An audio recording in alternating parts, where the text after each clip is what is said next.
মেয়েরা আসার কথা বললো, তা কবে আসে দেখি।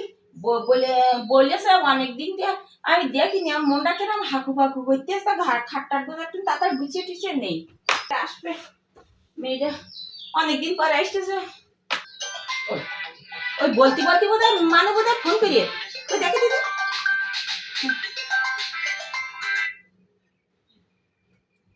হ্যালো এনো, তুই আইসে গেছিস নাই? আইসে গেছে? হ্যাঁ, তা তুই আয় আয় বাবা, তুই একদিন কোন যাইছিলি? হ্যাঁ, তোর দেখার জন্য আমার মনটা কিরম হাগু হাগু করতে জানিস বাবা। আমি তোর দেখতে পাই না, আমি বড় চিন্তা করতাম। তা তুই আসছিস ভালো ইয়ে, ভালো ইয়ে। তা তুই আসি কি দেখি, আসি দিন দেখি, দেখে দিনি মেয়েটা কত দূর আসলো। হাতে আইসে গেছে, আইসে আয় আয় আয় আয় আয়। ও বাবা আইসে গেছে তো। হ্যাঁ হ্যাঁ, আমি ভালো আছি। ওরে বাবা রে, আসো আসো বলছো। ও তুই আসবি না, ঘর বাড়ি গোছাচ্ছি সারাদিন ধরে। আরে ভাই, তা কেন তুই একদিন ফোন করিস না কেন? তুই কোন যাইছিস, কোন জায়গায় থাকিস? আমরা থাকি বালিতে। বাবা কি সর্বনাশ আমার। মেয়েটা আমি কি করে দিলাম, আমি আমার কাছে কি করে বলে গেল, বলে দিয়ে গেল। আর আজকে রে সেই মেয়েটা আমার বাড়িতে ঘোরাঘুরি যাচ্ছে। ও বাবা, আরে কাঁদছো কেন? কি আছে?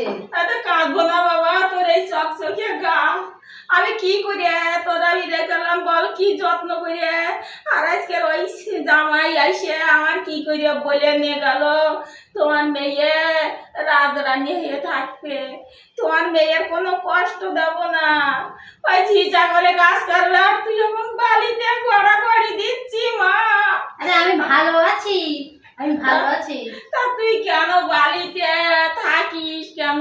তুই তো জলেও থাকতে পারতিস, তুই তো পাকেও থাকতে পারতিস, তুই তো কাদায় থাকতে পারতিস। তা তুই বাড়িতে কেন থাকিস মা? জামাই কি করতেছে? সে ডিউটিতে ওই বালিতে, ওখানে আমার duty সেও আছে। বাড়িতে মরুকে যাক, ও বাড়িতে মরুকে যাক, তোর আমি পাঠাবো না। তুই বাড়িতে তুই পড়ে থাকবে, তোর বাড়িতে পড়ে থাকতে যাবো না। তুই যাস না মা, যাস না, তুই যাস না।